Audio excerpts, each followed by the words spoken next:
안녕하세요. 같이 먼저 기도하시겠습니다.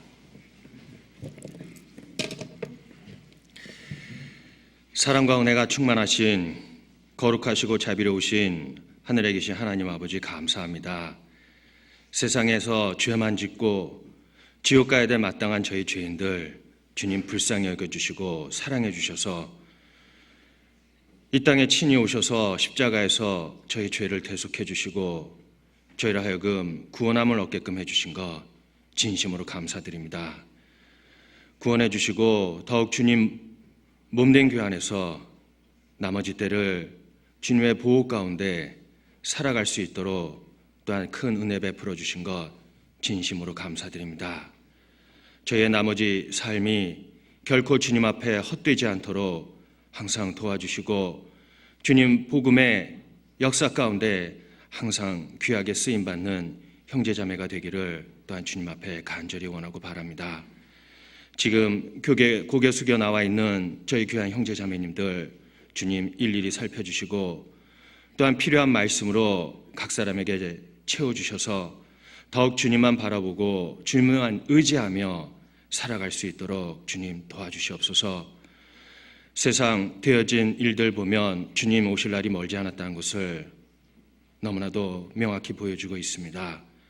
머지않아 주님 앞에 섰을 때 한 사람도 주님 앞에 책망받지 않도록 지금 이 순간을 주님의 복음에 귀하게 쓰임받는 그러한 시간으로 헌신하며 살아갈 수 있도록 도와주시옵소서. 그리고 이 한 주간 세계 곳곳마다 주님의 말씀이 증거되고 있습니다.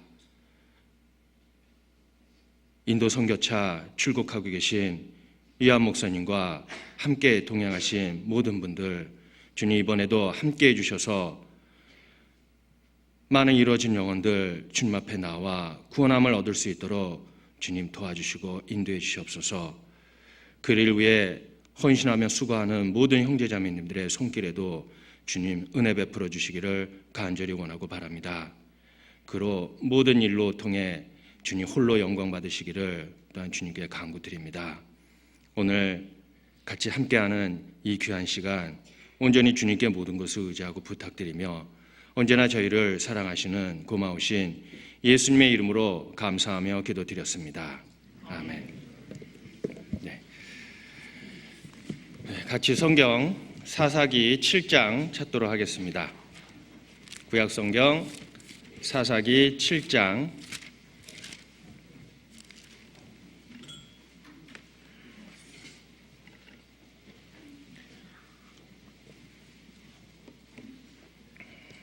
1절부터 8절까지 구약성경 사사기 7장 1절부터 8절까지 찾으셨으면 천천히 같이 읽도록 하겠습니다. 여롯바알이라 하는 기드온과 그를 쫓은 모든 백성이 일찍이 일어나서 하루셈 곁에 진쳤고 미디안의 진은 그들의 북편이요 모레산 앞 골짜기에 있었더라. 여호와께서 기드온에게 이르시되 너를 쫓는 백성이 너무 많은즉 내가 그들의 손에 미디안 사람을 붙이지 아니하리니 이는 이스라엘이 나를 거슬려 자긍하기를 내 손이 나를 구원하였다 할까 함이니라. 이제 너는 백성의 귀에 고하여 이르기를 누구든지 두려워서 떠는 자여든 길르앗 산에서 떠나 돌아가라 하라 하시니 이에 돌아간 백성이 22,000명이요 남은 자가 10,000명이었더라. 여호와께서 또 기드온에게 이르시되 백성이 아직도 많으니 그들을 인도하여 물가로 내려가라. 거기서 내가 너를 위하여 그들을 시험하리라. 무릇 내가 누구를 가리켜 이르기를 이가 너와 함께 가리라 하면 그는 너와 함께 갈 것이요 내가 누구를 가리켜 이르기를 이는 너와 함께 가지 말 것이니라 하면 그는 가지 말 것이니라 하신지라. 이에 백성을 인도하여 물가에 내려가매 여호와께서 기드온에게 이르시되 무릇 그의 핥는 것 같이 그 혀로 물을 핥는 자는 너는 따로 세우고 또 무릇 무릎을 꿇고 마시는 자도 그같이 하라 하시더니 손으로 움켜 입에 대고 핥는 자의 수는 300명이요 그 외의 백성은 다 무릎을 꿇고 물을 마신지라. 여호와께서 기드온에게 이르시되 내가 이 물을 핥아 먹는 300명으로 너희를 구원하며 미디암 사람을 내 손에 붙이리니 남은 백성은 각각 처소로 돌아갈 것이니라 하시니 이에 백성이 양식과 나팔을 손에 든지라. 기드온이 이스라엘의 모든 사람을 각각 그 장막으로 돌려보내고 그 300명은 머물러 두니라. 미디암 진은 그 아래 골짜기 가운데 있었더라. 네, 여기까지입니다. 다들 교회 소식지를 통해서 알다시피 이번 주 한 주간은 교구 집회가 많이 있습니다. 알다시피 이완 목사님은 인도 선교차 오늘 아침에 출국하셨습니다. 그리고 잠실고교에서는 홍정영 목사님께서 지금 이 순간 말씀을 전하고 계십니다. 강남 교구에서는 서도성 목사님이 말씀을 증거하고 계시고 광명교구에서는 신용철 목사님이 말씀을 증거하고 계십니다. 그리고 마산교회에서는 오세일 목사님이 말씀을 증거하고 계시고 그리고 수지 낮집회에서는 조경수 전도사님이 낮에 말씀을 증거하고 있습니다. 그리고 서초 낮집회에는 김성주 전도사님이 말씀을 증거하고 있고 또 이 시간 1층 소강당에서는 허민호 전도사님이 또한 소집회를 인도하고 계십니다. 기억하시고 또 많이 기도해 주시길 바라겠습니다. 그래서 저도 할 수 없이 올라왔습니다. 예. 자, 오늘 같이 상고하자 말씀은 다들 널리 많이 읽었고 또 아는 내용이지만 그러나 우리가 구원받고 나서 나머지 때를 살아가는 동안에 정말 주님 앞에 귀하게 쓰임받기를 원하지만 때로는 용기가 나지 않고 때로는 내 자신이 너무나도 미약해서 하나님의 일에 동참하지 못하고 다만 주변에서 계속해서 방황하고 배회하고 손님처럼 다니던 우리 각자의 모습을 또한 이 기드온의 300용사를 통해서 하나님께서 과연 기뻐하시는 일꾼이 어떠한 모습일까? 그리고 기드온은 하나님의 일에 동참하고 큰 승리를 거뒀지만 그는 결코 그 모든 영광을 자기가 취한 것이 아니라 주님께 돌리는 그 모습 속에서 마땅히 구원받고 정말 우리 생명의 은이신 주님께 우리는 마땅히 그러한 모습으로 살아가야 될 거라고 교훈을 얻고자 사사기 7장을 선택했습니다. 다들 알다시피 사사기는 이스라엘 백성들이 요단강을 건너 여호수아가 그 모든 이스라엘 땅을 정복하고 12지파에게 그 땅을 나눠준 이후에 사사시대가 이루어졌습니다. 그들이 하나님 앞에 범죄했을 때 하나님께서는 주변 나라를 들어서 이스라엘 백성을 징계하는 가운데서 그들은 하나님 앞에 또 간구했을 때 하나님께서는 사사를 보내어 그들을 구원해 주시는 그러한 역사가 바로 사사시대입니다. 그 중에서도 기드온은 정말 하나님께서 그를 귀하게 쓰셨고 또 그가 승리를 거두고 그 미디안 군대를 다 물리친 다음에 그는 다시 평민으로 돌아가는 그 과정 속에서 과연 우리에게 무엇을 교훈해 주시고 있을까? 사실 전쟁은 왜 싸우냐? 전쟁을 임하는 자세는 곧 승리하기 위해서 전쟁에 임합니다. 누가 전쟁에 참전해서 이 전쟁은 우리 이번에 질 것이야 라는 그러한 패배감을 갖고 만약에 전쟁에 참전한다면 그 전쟁은 할 필요가 없습니다. 어젠가요? 어제 북한이 갑자기 교전했죠. 그런 것도 다들 위협적으로 하는 것도 있지만은 때로는 상대편의 그러한 기세를 먼저 장악하기 위해서 그러한 제스처를 취할 때가 있습니다. 사실 전쟁은 꼭 이겨야 됩니다. 그 당시 그 미디안 군대가 이스라엘을 침공하러 왔었을 때 기드온은 그 사람들을 모집해서 그 미디안 군대 13만 5천 명을 대항해서 싸우기를 했습니다. 사실 전쟁에 승리하는 필수적인 요건은 사실 최신식 무기에다가 잘 훈련된 정예 병사만 있으면 아마 그 전쟁은 필승이라고 말할 수 있습니다. 그러나 하나님께서는 그 전쟁을 일으키고 또 그 전쟁에 승리하는데 결코 그 군사의 숫자의 많고 적음에 달려있지 않고 오로지 그 전쟁의 승리의 주관자는 하나님이시라는 것을 우리에게 가르쳐 주고자 이 내용을 기록했습니다. 해서 저희도 때로는 주님의 일을 하기를 원하지만 때로는 주변에 이 일에 동참하는 사람들이 너무나도 적어서 때로는 마음에 낙담하고 또 그 일을 추진하지 못할 때가 있습니다. 그러나 하나님의 일은 결코 숫자에 많고 적음에 있지 않다라고 우리에게 교훈해 주시고 있습니다. 그리고 많은 분들이 주님의 일에 동참하지 못하는 것은 우리가 하나님께서 받은 그 은혜가 얼마나 큰지를 때로는 잊고 살 때가 있어요. 저희가 구원받았을 때 아마 주님께서 내 멸망받을 수밖에 없는 내 영혼과 내 운명을 주님께서 그 십자가에서 흘리신 보혈로 나의 모든 죄를 사해 주시고 나를 구원해 주신 그 은혜, 우리가 그 사실을 말씀을 통해 깨달았을 때 아마 다들 마음속에 내 평생 나머지 때를 주님의 복음과 주님의 영광을 위해 살아가려는 그러한 아마 결심과 맹세를 하셨던 분들도 많이 있을 겁니다. 그러나 막상 주님의 일에 동참하는 가운데 우리는 적극적으로 그 일에 나서지 못하고 주님 복음의 일선에 우리가 나서지 못하는 것은 때로는 주님을 바라보지 않고 내 자신을 바라볼 때가 많이 있습니다. 마치 이 세상에서도 우리가 내 생명의 은인이 있다면은 그분이 필요하고 원한다면은 내 사정과 내 여건을 돌아보지 않고 그분을 위해 목숨까지도 바칠 수 있는 그러한 분들도 있는 반면에 우리는 나의 영원한 그 멸망 가운데서 구원해 주신 주님을 위해 우리는 때로는 너무나도 내 자신을 바라보고 적극적으로 나오지 못할 때가 많이 있습니다. 때로는 많은 핑계로서 또한 주님의 일에 동참하지 못할 때가 있어요. 사실 이 세상 사람들 많은 사람들 가운데 구원받지 못한 사람들은 되게 핑계댈 때가 많아요. 하나님은 오늘도 구원의 잔치를 베풀어 주시고 동참하는 사람들에게 모두 다 구원받을 수 있는 그러한 은혜를 우리에게 베풀어 주셨습니다. 그러나 많은 사람들이 왜 구원을 받지 못하는 이유 중에 하나는 핑계 때문에 그렇죠. 또 주님의 일에 적극적으로 동참하지 못한 그러한 분들도 때로는 핑계 때문에 그럴 수도 있습니다. 누가복음 14장입니다. 오늘 사사기 7장은 표시해 두시고요. 누가복음 14장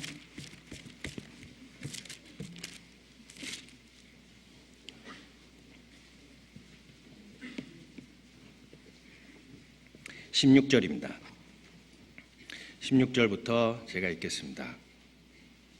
이르시되 어떤 사람이 큰 잔치를 배설하고 많은 사람을 청하였더니 잔치할 시간에 그 청하였던 자들에게 종을 보내어 가로되 오소서 모든 것이 준비되었나이다 하매 다 일치하게 사양하여 하나는 가로되 나는 밭을 샀음에 불갑을 나가보아야 하겠으니 청컨대 나를 용서하도록 하라 하고 또 하나는 가로되 나는 소 5겨리를 샀음에 시험하러 가니 청컨대 나를 용서하도록 하라 하고 또 하나는 가로되 나는 장가들었으니 그러므로 가지 못하겠노라 하는지라.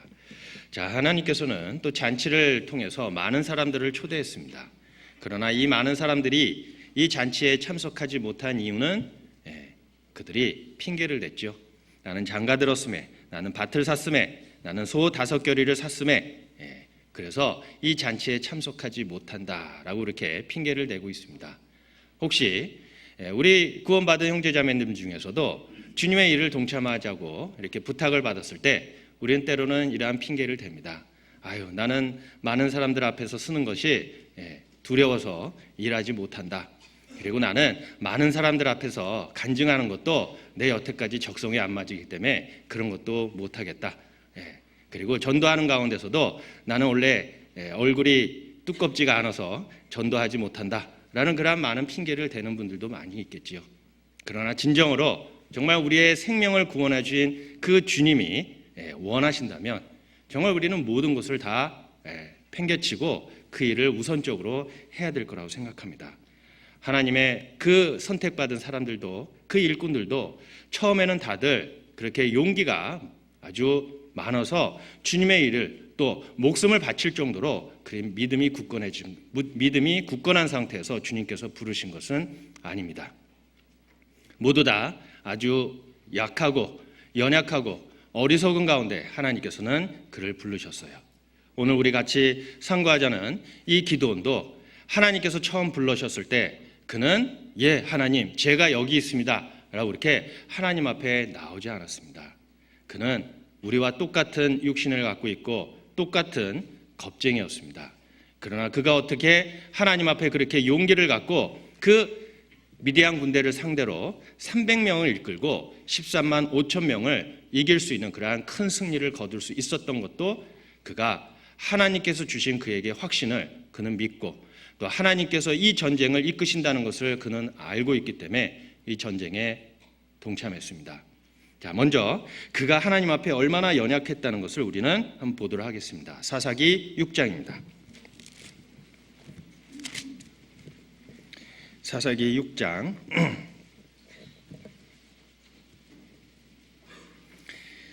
구약성경 369페이지입니다. 사사기 6장 3절 4절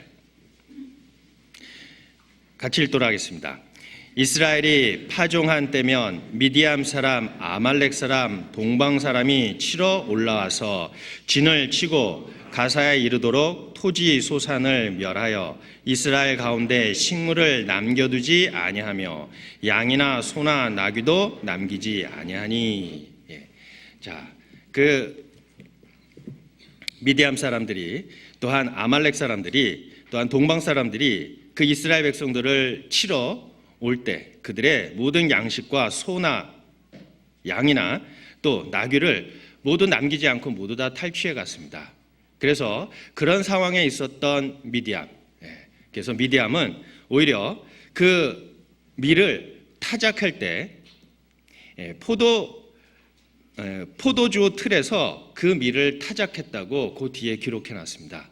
원래 타작할 때는 타작 마당에서 넓은 데에서 타작을 해야 되는데 그는 너무나도 겁나서 오히려 적군들이 자기가 타작을 하면 오히려 여기 양식이 있네 라고 또 쳐들어올까 봐 그는 오히려 몰래 타작을 했던 것도 바로 그 뒤에 기록해 있습니다. 11절입니다. 여호와의 사자가 아비에셀 사람 요아스에게 속한 오브라에 이르러 상수리 나무 아래 앉으니라. 마침 요아스의 아들 기드온이 미디안 사람에게 알리지 아니하려 하여 밀을 포도주 틀에서 타작하더니. 자, 여기에서 보면 바로 이 기드온도 너무나도 겁쟁이였습니다. 그가 하나님의 부르심을 받았을 때 그는 하나님 앞에 또한 표징을 요구했어요. 하나님이 진정으로 나를 부르셨다면 하나님 나에게 표징을 보여주소서. 그가 하나님 앞에 얼마나 연약한 존재인 것을 그 뒤에 또 기록하고 있습니다. 15절입니다. 기드온이 그에 대답하되 주여 내가 무엇으로 이스라엘을 구원하리이까. 보소서 나의 집은 므낫셋 중에 극히 약하고 나는 내 아비 집에서 제일 작은 자니이다. 자, 그는 그 아비 집에서 가장 작은 자라고 그는 고백하고 있습니다. 그래서 하나님이 그와 함께 하시면은 하나님 저에게 표징을 보여주소서라고 17절에 기록해 있습니다. 기드온이 그에게 대답하되 내가 주께 은혜를 얻었사오면 나와 말씀하신 이가 주 되시는 표징을 내게 보이소서. 자, 그가 하나님 앞에 표징을 보였을 때 요구했을 때 하나님께서는 그에게 표징을 보여주셨습니다. 그 표징을 보여주시고 그에게 또 요구한 것은 네 아비가 바알 단을 섬기는 그 단을 헐고 그 바알 신을 갖고 그 바알 신을 그 나무를 갖고 불을 태워 하나님 앞에 소를 바쳐 번제를 드려라 라고 했는데 그는 오히려 그 말을 듣고 겁이 많아서 백주대야에 하지 못하고 저녁에 그 일을 행했던 것도 그 뒤에 볼 수 있습니다. 한 번의 표징을 그에게 보여주시고 하나님이 그와 함께 하신다는 것도 보여주셨는데 그는 거기에서 바로 용기가 나서 주님께서 맡기신 일을 바로 한 것이 아니라 그래도 마음에 겁이 났었습니다. 25절입니다. 이날 밤에 여호와께서 기드온에게 이르시되 내 아비의 수소 곧 7년 된 둘째 수소를 취하고 내 아비에게 있는 바알의 단을 헐며 단 곁에 아세라상을 찍고 또 이 견고한 성 위에 내 하나님 여호와를 위하여 규례대로 한 단을 쌓고 그 둘째 수소를 취하여 내가 찍은 아세라 나무로 번제를 드릴지니라. 27절은 같이 읽도록 하겠습니다. 이에 기드온이 종 열을 데리고 여호와의 말씀하신 대로 행하되 아비의 가족과 그 성읍 사람들을 두려워함으로 이 일을 감히 백주에 행하지 못하고 밤에 행하니라. 그 앞에 보면은 그에게 표징을 하나 보여주셨는데, 그러나 그는 하나님께서 이렇게 하라라고 했었을 때도 그는 바로 용기가 나와서 그 일을 한 것이 아닙니다. 그는 우리와 똑같이 겁이 많았던 겁쟁이의 한 사람으로서 불과했습니다. 그런데 하나님께서는 모든 사람을 부르셨을 때 결코 많은 사람들이 하나님 앞에 용기가 있어서 나온 것은 아닙니다. 다들 알다시피 솔로몬도 그 왕위에 올랐을 때 그는 하나님 앞에 구한 것이 있죠. 하나님, 저는 작은 아이입니다 라고 하나님 앞에 고백했습니다. 저는 지혜가 없습니다. 이 주님의 많은 이 백성들을 다스릴 수 있도록 지혜를 간구했습니다. 그리고 예레미야도 하나님께서 그를 부르셨을 때 그는 고백했죠. 저는 아이입니다. 그러나 그 이후에 예레미야는 하나님의 소명을 받고 하나님께서 그에게 바라시는 것이 무엇인지를 그는 알고 하나님이 그와 함께 하신다는 걸 그가 깨달았을 때 그는 결코 목숨을 아끼지 않고 이스라엘 백성들을 향하여 담대하게 하나님의 말씀을 선포했습니다. 처음에는 다들 연약한 존재였어요. 그리고 그 중에서도 출애굽에서 가장 중추적인 인물인 모세도 마찬가지였습니다. 모세도 하나님께서 그를 부르셨을 때 그는 말에 능치 못한 자라라고 하나님 앞에 고백하고 있습니다. 출애굽기 4장입니다.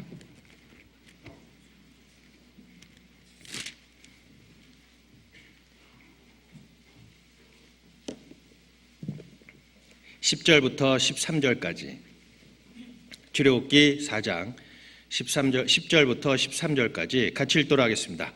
모세가 여호와께 고하되 주여 나는 본래 말에 능치 못한 자라 주께서 주의 종에게 명하신 후에도 그러하니 나는 입이 뻣뻣하고 혀가 둔한 자니이다. 여호와께서 그에게 이르시되 누가 사람의 입을 지었느뇨 누가 벙어리나 귀머거리나 눈 밝은 자나 소경이 되게 하였느뇨 나 여호와가 아니뇨 이제라 가라 내가 내 입과 함께 있어 말 가르치리라. 모세가 가로되 주여 보낼 만한 자를 보내소서. 자, 출애굽기에서도 모세가 하나님 앞에 소명을 받았을 때 그가 마지막에 했던 것이 주여 보낼 만한 자를 보내소서. 어때 그 연말이 되면은 많이 듣는 그러한 단어가 아닐까요? 내년엔 좀 교구를 위해서 좀 일해 주시겠습니까? 봉사해 주시겠습니까? 라고 하면은 이 귀절을 많이 사용하시죠. 보낼 만한 자를 보내소서라고 그렇게 많이 인용들 하고 있습니다. 요 근래 와서 많이 듣는 그러한 귀절이기도 합니다. 근데 사실 우리는 성경을 통해서 많은 앞서서 주님의 일을 했던 사람들의 모습을 볼 수 있습니다. 다들 그렇게 용기가 있어서 지혜가 많아서 하나님 앞에 나온 것은 아닙니다.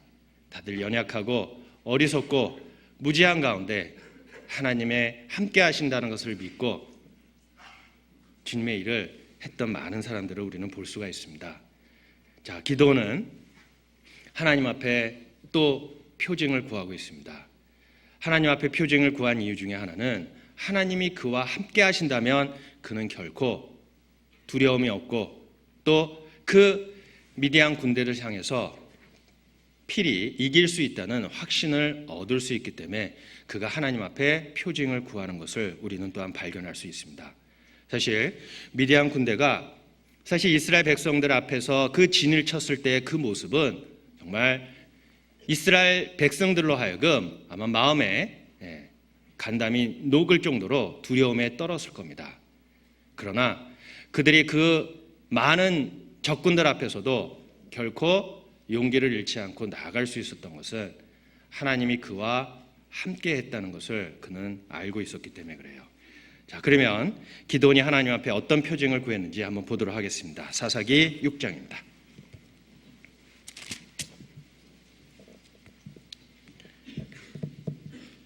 16절, 6장 16절, 17절 제가 읽겠습니다. 여호와께서 그에게 이르시되 내가 반드시 너와 함께 하리니 내가 미디암 사람 치기를 한 사람을 치듯 하리라. 기드온이 그에게 대답하되 내가 주께 은혜를 얻었사오면 나와 말씀하신 이가 주 되시는 표징을 내게 보이소서. 그리고 사사기 6장 36절입니다. 기드온이 하나님께 여짜오되 주께서 이미 말씀하신 같이 내 손으로 이스라엘을 구원하려 하시거든 보소서. 내가 양털 한 뭉치를 타작마당에 두리니 이슬이 양털에만 있고 사면 땅은 마르면 주께서 이미 말씀하신 같이 내 손으로 이스라엘을 구원하실 줄 내가 알겠나이다 하였더니 그대로 된지라. 이튿날 기드온이 일찍이 일어나서 양털을 취하여 이슬을 짜니 물이 그릇에 가득하더라. 기드온이 또 하나님께 여짜오되 주여 내게 진노하지 마옵소서. 내가 이번만 말하리이다. 구하옵나니 나로 다시 한번 양털로 시험하게 하소서. 양털만 마르고 사면 땅에는 다 이슬이 있게 하옵소서 하였더니 이 밤에 하나님이 그대로 행하시니 곧 양털만 마르고 사면 땅에는 다 이슬이 있었더라. 자, 두 가지의 표징을 기드온은 하나님 앞에 요구했어요. 양털을 갖고 하나님 앞에 시험했죠. 양털에만 이슬이 있고 주변 타작마당은 다 마르는 그러한 상태를 보여달라고 하나님 앞에 요구했을 때 하나님께서는 그대로 보여줬습니다. 그리고 정반대로 양털만 마르고 주변에는 다 이슬이 젖을 정도로 그렇게 하나님 앞에 요구했을 때 하나님께서도 똑같이 그들에게 보여주셨습니다. 자, 그 이 일 후에 기드온은 하나님이 그와 함께 하신다는 것을 확실하게 믿었습니다. 사실 그 당시에는 성경이 없었기 때문에 하나님께서는 표적과 이적을 통해서 그들과 함께 하신다는 것을 보여줄 때가 많이 있습니다. 그러나 우리 시대는 우리가 지금 갖고 있는 성경을 통해서 우리는 하나님이 우리와 함께 하신다는 것을 알 수 있습니다. 그리고 복음이 증거되는 곳마다 구원받는 사람이 나오고 또 주님께 영광 돌리고 그러한 모든 것을 통해서 주님이 우리와 함께 하신다는 것을 우리는 알고 또 믿고 있습니다. 그러나 왜 주님의 일을 하는 가운데 그렇게 두렵고 또 떨리고 많은 핑계를 대는 이유는 때로는 우리의 모습이 하나님 앞에 때로는 표징을 구하는 그러한 어리석은 믿음을 갖고 있지 않나라는 생각을 했습니다. 혹 저희 가운데서도 내년에 봉사하자고 그러한 부탁을 받았을 때 혹시 한 며칠만 기간을 주세요. 제가 하나님 앞에 기도하는 가운데 한번 표징을 구해보겠습니다 라고 하시는 분들은 없겠죠. 혹시 똑같은 기도원이 하나님 앞에 구했던 그러한 표징으로서 하나님이 나와 함께 하시면은 제가 하겠습니다 라고 그렇게 하시는 분은 없을 거라고 생각합니다. 자, 기드온은 하나님이 그와 함께 하셨다는 것을 그는 알았습니다. 사실 믿음의 눈으로 갖고 있다면은 우리에게 어떠한 적군이 쳐들어와도 어떠한 위험 상태에 처했을지라도 우리는 결코 무서워하지 않을 겁니다. 마치 아랍 군대가 엘리사를 잡으려 포위했었을 때 그 사환은 오히려 두려워했습니다.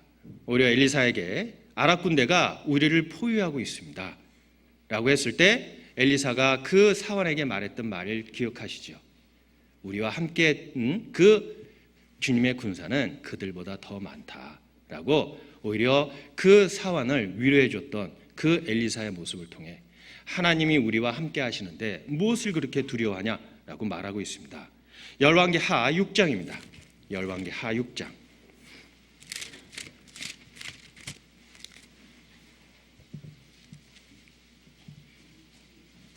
열왕기하 6장 14절입니다. 구약성경 571페이지입니다. 왕이 이에 말과 병거와 많은 군사를 보내매 저희가 밤에 가서 그 성을 에워쌌더니 하나님의 사람 수종드는 자가 일찍이 일어나서 나가보니 군사와 말과 병거가 성을 에워쌌는지라. 그 사환이 엘리사에게 고하되 내 주여 우리가 어찌하리이까? 대답하되 두려워하지 말라. 우리와 함께한 자가 저와 함께한 자보다 많으니라 하고 17절 18절은 같이 읽도록 하겠습니다. 기도하여 가로되 여호와여 원컨대 저의 눈을 열어서 보게 하옵소서 하니 여호와께서 그 사환의 눈을 여심해 저가 보니 불말과 불병거가 산에 가득하여 엘리사를 둘렀더라. 아랍 사람이 엘리사에게 내려오매 엘리사가 여호와께 기도하여 가로되 원컨대 저 무리의 눈을 어둡게 하옵소서 하매 엘리사의 말대로 그 눈을 어둡게 하신지라. 자, 엘리사를 잡으려 왔던 그 아랍 군대들. 그러나 엘리사는 결코 두려워하지 않았습니다. 왜? 그는 하나님이 그와 함께 하시고 하나님이 그에게 보내주신 그 불말과 불병거가 오히려 아랍 군대들보다 더 많다는 것을 그는 믿음의 눈으로 보았기 때문에 그렇습니다. 그래서 우리에게도 만약에 믿음의 눈으로 하나님이 우리와 함께 하신다는 것을 우리가 믿고 나아간다면 어려운 일이 있을지라도 우리는 결코 두려워하지 않을 수 있습니다. 그것이 첫 번째, 하나님께서 사람을 부르셨을 때 그 믿음을 갖고 하나님 앞에 나오기를 원해요. 내가 누구냐? 내겐 능치 못할 일이 없다라고 하나님께서 우리에게 말씀해 주시고 있습니다. 나는 비록 연약하고 아무것도 못하지만 그러나 전능하신 하나님께서 나를 도와주시고 나와 함께 하신다면 능치 못할 일이 없다는 것을 우리에게 교훈해 주시고 있습니다. 그래서 비록 두렵고 떨리는 마음은 있습니다. 그러나 하나님이 함께 해준다는 것을 믿는다면 결코 그 두려움이 내 앞길 그리고 주님의 일을 하는데 그것이 장애물이 되지 않을 거라고 생각합니다. 그래서 주님의 일을 만약에 부탁받았을 때 결코 죄를 보내주소서라는 그러한 핑계를 대지 않았으면 합니다. 자, 그리고 하나님께서 기드온에게 또한 명한 것이 있어요. 사사기 7장 2절로 돌아가겠습니다. 사사기 7장 2절. 여호와께서 기드온에게 이르시되 너를 쫓는 백성이 너무 많은즉 내가 그들의 손에 미디암 사람을 붙이지 아니하리니 이는 이스라엘이 나를 거슬려 자긍하기를 내 손이 나를 구원하였다 할까 함이니라. 자, 하나님께서는 기드온에게 바로 요구한 것이 있어요. 너희 백성이 너무 많은즉. 그가 사람을 모집하는 가운데 3만 2천 명이라는 사람이 모집되었습니다. 사실 그 미디안 적군은 13만 5천 명이 앞에 진을 치고 있었어요. 사실 3만 5천 명하고 13만 5천 명 둘이 이렇게 전쟁을 하더라도 숫자적으로도 이미 열약합니다. 열세의 숫자를 갖고 있지만 그러나 하나님께서는 뭐라고 했습니까? 너무 많다. 3만 2천 명 너무 많다. 그 숫자를 줄여라. 왜? 그 3만 2천 명을 갖고 그 14만 5천 명에 한한 미디안 군대를 만약에 승리했다면 그들은 결코 그 승리의 영광을 하나님 앞에 돌리지 않는다는 것을 하나님은 알고 있었기 때문에 그래요. 바로 이 전쟁은 하나님과 바알 신관의 전쟁이기 때문에 그렇습니다. 어느 신이 진짜 신인지를 이 싸움을 통해서 판가름을 내야 하기 때문에 하나님은 이 전쟁의 중요성을 누구보다도 더 잘 알고 있습니다. 그래서 기드온에게 사람이 너무 많다. 사람의 숫자를 줄여라 라고 하고 있습니다. 그것은 바로 전쟁의 승패는 그 군사의 많고 적음에 있지 않고 오히려 여호와께 있다는 것을 우리에게 말씀해 주시고 있습니다. 그래서 시편 24편 8절에도 전쟁에 능한 여호와시로다 라고 하고 있어요. 전쟁의 승패는 하나님 앞에 달려있지 그 숫자의 많고 적음 그리고 그 무기가 최신식 무기냐 거기에 달려있지 않다는 것을 우리에게 말씀해 주시고 있습니다. 그리고 이스라엘 백성들에게 왜 숫자를 줄이라고 했다면 그들이 그 전쟁에서 승리를 하고 그들 마음이 교만할까 봐 오히려 그들의 숫자를 줄이라고 했어요. 사람이 하나님 앞에 이 세상에서도 사람이 실패할 수 있는 가장 지름길은 바로 교만입니다. 우리가 항상 연약하고 부족하다고 생각하면은 무슨 일을 했을 때도 항상 물어보고 재차 그 일을 계산하는 가운데 그 일을 추진할 겁니다. 그러나 우리 마음속에 만약에 교만이 들어오면은 그 일 쉬워. 물어볼 필요도 없어. 내가 알아서 할게. 라고 교만이 들어오면 그 일은 100% 실패할 때가 많아요. 하나님께서는 이스라엘 백성들이 결코 교만해서 그 가운데 내어 쫓기를 원치 않으셨기 때문에 그렇습니다. 하나님이 이스라엘 백성들을 사랑했습니다. 실패의 원인, 또 패망하는 원인은 교만이기 때문에 알고 있었기 때문에 이스라엘 백성들에게 교만하지 않도록 그 숫자를 줄였습니다. 잠언 16장입니다.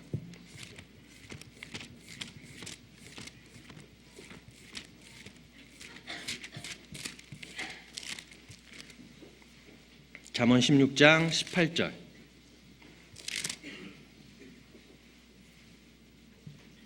찾으셨으면 같이 읽도록 하겠습니다.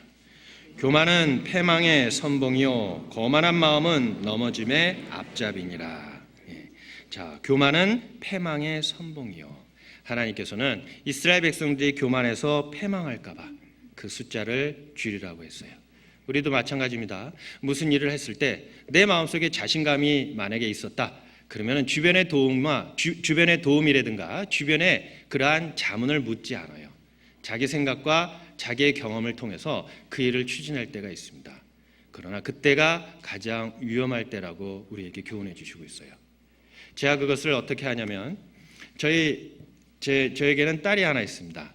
어렸을 때 아이를 데리고 층계를 내려갈 때 항상 아이가 다칠까 봐 손을 꼭 잡고 내려갔어요.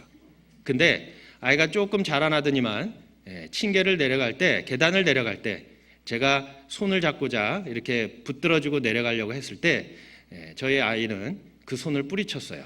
왜 뿌리쳤을까요? 나도 할 줄 안다. 나 혼자 힘으로도 계단을 내려갈 줄 안다고 그렇게 자신감을 갖고 오히려 손을 뿌리치더라고요. 그래서 그냥 냅뒀습니다. 근데 계단 몇 개를 내려오다가 굴렀어요. 자, 그 다음에 계단을 내려올 때 제가 손을 내밀을 필요가 없습니다. 스스로 와서 손을 잡고 내려갑니다. 자, 그 이후 아이가 다쳤을까요? 안 다쳤죠. 다쳐본 결과 얼마나 아프다는 것을 알았기 때문에 그렇습니다. 우리도 마찬가지입니다. 처음부터 주님의 손을 붙들고 주님이 우리를 이끄는 대로 우리가 간다면 우리는 실패하지 않을 겁니다. 그러나 언제 실패하냐? 나도 할 수 있어요. 우리도 할 수 있습니다. 하나님 도움 없이, 주변의 도움 없이 우리는 할 수 있습니다. 라고 했을 때가 가장 위험하기 때문에 그래요. 자, 루시퍼가 왜 하나님 앞에서 쫓겨났습니까? 그렇게 아름답게 만들었던 루시퍼가 왜 그렇게 됐습니까? 교만했기 때문에 그렇습니다. 우리에게도 바로 그러한 교만한 마음이 있기 때문에 하나님은 교만하지 않도록 때로는 우리에게 연약함을 또 고난을 주실 때가 많아요. 오로지 하나님 나라에 들어갈 때까지 하나님만 의지하고 하나님만 바라보고 나아가기를 원하기 때문에 그렇습니다. 신약성경 14권을 기록한 바울 사도도 그도 정말 세상 사람으로 봤을 때 하나님의 종으로서 봤을 때 너무나도 유능한 사람입니다. 그러나 하나님께서는 그가 자고할까 봐 그의 몸에 가시를 주셨어요. 왜? 교만은 패망의 선봉이기 때문에 그렇습니다. 고린도후서 12장입니다.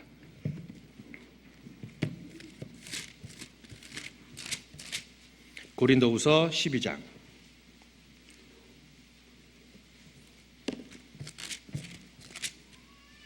7절입니다. 고린도후서 12장 7절. 찾으셨으면 같이 읽도록 하겠습니다. 여러 계시를 받은 것이 지극히 크므로 너무 자고하지 않게 하시려고 내 육체의 가시 곧 사단의 사자를 주셨으니 이는 나를 쳐서 너무 자고하지 않게 하려 하심이니라. 바울 사도도 정말 그가 하나님 앞에 간구했죠. 그러나 하나님께서 그의 육신의 가시를 주신 이유는 너무 자고하지 않게 하기 위해서. 그래서 우리도 때로는 육신의 질병, 때로는 연약함 그런 것을 주실 때가 있습니다. 그것은 우리가 하나님 앞에 교만하지 않도록 때로는 바울 사도에게 주신 이 육체의 가시처럼 우리를 항상 괴롭히고 있지만 그러나 그 괴로움과 고통 가운데 더욱 주님을 의지할 수 있도록 우리에게 주셨기 때문에 그래요. 우리는 배부르고 등 따시면은 교만하기 때문에 그래요. 잠언 30장에서도 그 기자가 하나님 앞에 간구한 것이 있죠. 내가 너무 배불러서 하나님을 모른다. 여호와가 누굴까 하나라고 이렇게 하나님 앞에 고백했습니다. 너무 부하게 하면 하나님이 모를까 봐.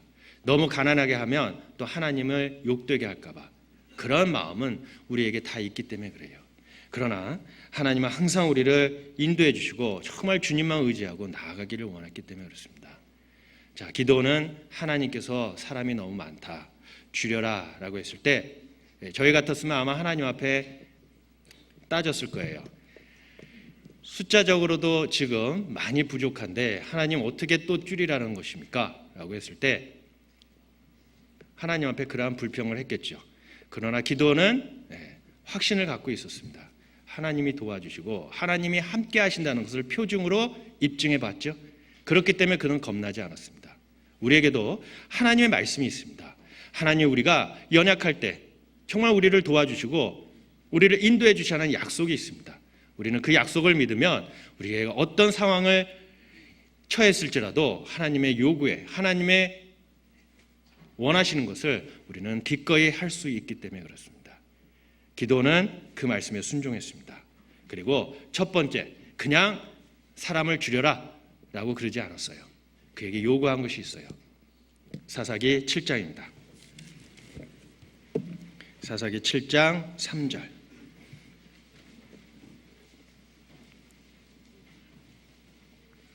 제가 읽겠습니다. 이제 너는 백성의 귀에 고하여 이르기를 누구든지 두려워서 떠는 자여든 길라산에서 떠나 돌아가라 하라 하시니 이에 돌아간 백성이 22,000명이요 남은 자가 10,000명이었더라. 자, 32,000명 중에 하나님께서는 두려워서 떠는 자가 있으면 그는 집으로 돌아가라 라고 하고 있어요. 자, 왜 32,000명 가운데 22,000명이라는 절반 이상의 숫자가 집으로 돌아갔을까요? 그는 이유가 있었습니다. 왜? 그 미디안 군대의 모습을 누구라도 봤다면은, 우리라도 봤다면은 아마 그 22,000명 가운데 우리도 아마 그 가운데 끼어서 집으로 갔을 겁니다. 자, 그들의 모습이 어떠한 모습인지 성경에 자세하게 기록해 놨어요. 사사기 7장 12절. 사사기 7장 12절 같이 읽도록 하겠습니다. 미디안 사람과 아말렉 사람과 동방의 모든 사람이 골짜기에 누웠는데 메뚜기의 중다함 같고 그 약대의 무수함이 해변의 모래가 수다함 같은지라. 자, 어떤 모습으로 있다 그랬죠? 메뚜기의 중다함 같고 그랬죠? 너무나도 사람이 많이 있기 때문에 그 모습을 보고 두렵고 떨리지 않는 사람은 아마 없었을 겁니다. 그래서 32,000명이라는 군대를 갖고 135,000명이라는 적군 앞에 그 모습을 봤을 때 22,000명이라는 숫자가 무서워서 집으로 갈 수밖에 없는 그 이유 중에 하나가 바로 그들의 숫자와 그들이 거기에 진을 치고 있는 모습이 해변에 모래가 수다함 같더라라고 하고 있습니다. 당연히 그 모습을 보고 겁났겠죠. 그러나 하나님께서는 결코 그 22,000명이 집으로 가는 것에 대해서 아무런 개의치도 않았습니다. 다만 무서워서 떠는 자가 있으면 집으로 가라 라고 하고 있어요. 왜? 전쟁의 필수적인 승리의 조건 중에 하나는 먼저 두려움을 없애야 됩니다. 먼저 자신감과 필승의 확신을 갖고 있어야지만 그 전쟁에 승리할 수 있기 때문에 그래요. 자, 이스라엘 백성들이 애굽에서 나와 가데스 바네에서 12명의 정탐꾼을 보내 가나안 땅을 정탐했습니다. 그러나 그 정탐을 하고 온 사람들 중에 왜 하나님께서 그들로 하여금 가나안 땅에 못 들어가게 했습니까? 그들은 다 가나안 땅에 들어갈 수 있었습니다. 하나님께서 약속해 주신 젖과 꿀이 흐르는 땅, 아브라함에 약속해 주신 그 땅을 그들에게 주기를 원했어요. 그러나 그들은 왜 못 들어갔습니까? 그들과 싸우기도 전에, 그 7 족속과 싸우기도 전에 그들은 먼저 겁에 질렸어요. 그렇기 때문에 그 전쟁은 하나마나 진 전쟁입니다. 민수기 13장입니다. 민수기 13장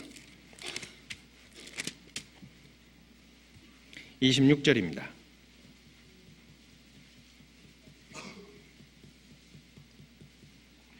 민수기 13장 33절 제가 읽겠습니다.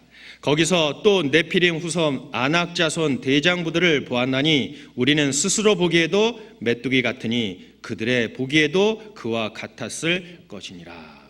자, 10명은 모세에게 그 갔다 온 보고를 하는데 그들이 뭐라고 그랬습니까? 거기는 네피림 후손 아낙 자손 대장부들을 보았나니 우리는 스스로 보기에 메뚜기 같았더라 라고 하고 있어요. 전쟁을 아직 시작하기도 전에 그들은 메뚜기 같다. 우리는 그들과 전쟁할 필요가 없습니다. 이 전쟁은 하나마나 우리는 패한 전쟁입니다. 라고 하고 있습니다. 그러나 여호수아와 갈렙은 뭐라고 했습니까? 무슨 말 하는 겁니까? 그들은 우리의 밥입니다. 라고 했죠. 자, 결론은 가나안 땅에 들어간 사람 누굽니까? 이 두 사람 외에는 가나안 땅에 들어가는 것을 허락지 않았어요.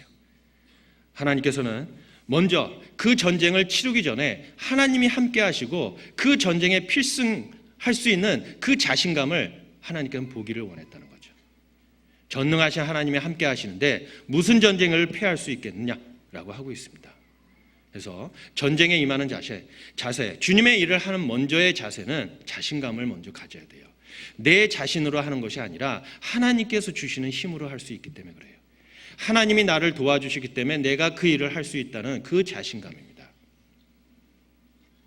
자, 사울은 왕위에 올랐을 때, 전쟁에서 승리했을 때 그는 하나님을 더 의지한 것이 아니라 세상 것을 더 많이 의지했습니다. 그래서 전쟁에 유능한 사람, 능한 사람을 스카우트하기 시작했죠.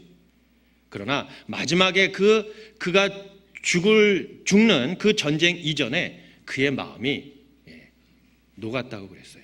적군들, 블레셋 군대를 보고 그 마음이 녹았다고 했습니다. 그 다음날 전쟁에서 그는 죽었습니다. 한번 보도록 하겠습니다. 사무엘상 28장입니다.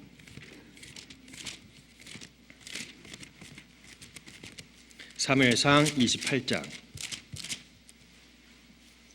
5절. 사무엘상 28장 3절부터 5절까지 찾으셨으면 같이 읽도록 하겠습니다. 사무엘이 죽었으므로 온 이스라엘이 그를 애곡하며 그의 본성 라마에 장사하였고 사울은 신접한 자와 박수를 그 땅에서 쫓아내었더라. 블레셋 사람이 모여 수렙에 이르러 진침해 사울이 온 이스라엘을 모아 길보아에 진쳤더니 사울이 블레셋 사람의 군대를 보고 두려워서 그 마음이 크게 떨린지라.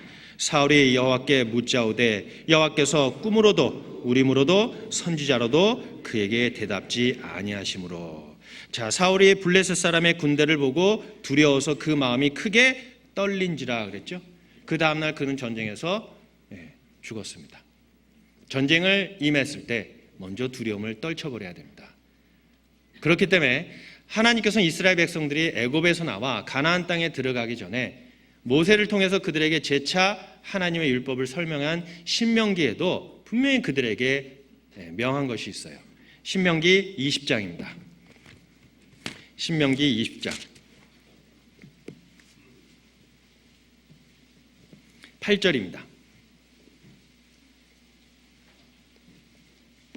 신명기 20장 8절 같이 읽도록 하겠습니다. 유사들은 오히려 또 백성에게 고하여 이르기를 두려워서 마음에 겁내는 자가 있느냐? 그는 집으로 돌아갈지니 그 형제들의 마음도 그의 마음과 같이 떨어질까 하노라 하여. 자, 유사들은 오히려 또 백성에게 고하여 이르기를 어떤 마음을 갖고 있는 자요? 두려워서 마음에 겁나는 자가 있느냐? 그는 집으로 돌아갈지니라. 자, 겁을 내는 사람, 전쟁에 임했을 때 겁을 내는 사람이 있으면 아무 도움이 안 되기 때문에 집으로 가라 그랬어요. 그래서 전쟁에 임했을 때 첫 번째 승리할 수 있는 조건이 바로 필승의 마음을 갖고 그 전쟁에 임해야 됩니다. 주변에 떠는 사람이 있습니까? 괜히 주변에 있는 많은 사람들의 마음도 떨게끔 만들기 때문에 그래요. 혹시 어렸을 때 이러한 놀이 해본 적 있는지 모르겠습니다. 저는 어렸을 때 성북구 도남동 근처에서 제 어린 시절을 보냈어요. 근데 어렸을 때 아직도 기억합니다. 주변에 공동묘지가 있었습니다. 그래서 동네 친구들하고 때로는 담력을 서로 비교하기 위해서 공동묘지를 이 끝에서 저 끝까지 갔다 오는 그러한 놀이를 했어요. 근데 대개는 혼자 가는 것을 혼자 갔다 왔는지를 증거가 없기 때문에 둘씩 한 조를 이뤘습니다. 그러다가 끝까지 갔다 올 수 있는 조건은 어떤 조건이냐? 내 마음속에 비록 겁이 나지만 그러나 나와 한 조를 이룬 그 친구가 만약에 좀 세상 말로 무식하다든가 좀 그러면은, 왜냐면 무식하면 좀 용감하잖아요. 그러면 끝까지 갔다 올 수 있는 그런 여건이 되더라고요. 근데 제 마음은 갔다 올 수 있는 충분한 그러한 자신감이 있고 용기도 있었는데, 저와 한 조를 이룬 그 친구가 만약에 겁이 나서 달달달달달 떠고 있으면은 어때요? 끝까지 갈 수 있을까요? 못 갑니다. 중간까지 갔다가 갑자기 빠스락 소리 나면요, 둘 다 엄마야 그러고 도망간 거예요. 그러한 놀이를 어렸을 때 많이 했어요. 근데 그러한 것들이 바로 뭐냐? 같이 동행하고 같이 그 일을 하는 그 사람들 마음속에 만약에 겁이 없다면은, 비록 나는 겁이 많지만 상대편이 겁이 없다면은 그 상대편의 힘을 의지해서 끝까지 그 일을 완수할 수 있기 때문에 그래요. 자, 학교 다닐 때도 친구들 중에 싸움 잘하는 친구가 있었어요. 싸움했다면은 이기더라고요. 덩치는 체구는 아주 작았습니다. 근데 항상 이겨요. 그래서 비결을 알고자 물어봤습니다. 항상 싸울 때 이기는데 어떤 비결이 있냐 물어보니까 그 친구가 비결을 가르쳐 주더라고요. 어떤 비결일까요? 죽을 각오를 하고 싸웠다. 그러면 이기더라고요. 근데 성경에 그 말씀이 있어요. 마태복음 10장입니다. 마태복음 10장 39절. 마태복음 10장 39절입니다. 찾으셨으면 같이 읽도록 하겠습니다. 자기 목숨을 얻는 자는 잃을 것이요 나를 위하여 자기 목숨을 잃은 자는 얻으리라. 자, 목숨을 살고자, 자기 목숨을 아끼고 살고자 하는 사람은 죽는다 그랬습니다. 전쟁터에서도 용감하게 전사할 각오로 그 전쟁에 임한 사람들은, 전우들은 살아서 돌아옵니다. 그러나 전쟁에 임했을 때 어떻게 하면 내 목숨을 보존하지? 라고 이렇게 숨어 다녔던 전사들은 바로 그 전쟁에 전사하고 맙니다. 하나님께서도 정말 주님을 위해 내 목숨을 아끼지 않고 헌신하며 주님의 일을 하자고 하는 사람들은 그 목숨은 보존된다고 말해주고 있어요. 그래서 하나님의 이 전쟁, 하나님의 일을 하는 가운데 내가 죽을 각오로 만약에 한다면은 어떠한 어려움이 있을지라도 두려움도 아마 능히 이길 수 있을 거라고 생각합니다. 그래서 하나님께는 첫 번째 22,000명의 집으로 돌려보내는 그 조건 중에 하나는 마음에 두렵고 떠는 자가 있느냐, 돌려보내라. 아무 도움이 안 되기 때문에. 자, 그리고 22,000명이 가는 가운데 10,000명이 남아 있습니다. 그 10,000명이 왜 거기에 남아 있었을까요? 만약 그 10,000명 중에서 하나님에 대해서 믿음이 없었다면은 그 10,000명은 그 자리에 남지 않았을 겁니다. 왜? 진정한 용기는 하나님을 믿는 그 믿음 가운데 나오기 때문에 그래요. 히브리서 11장에 보시면 믿음장이라고 그러죠.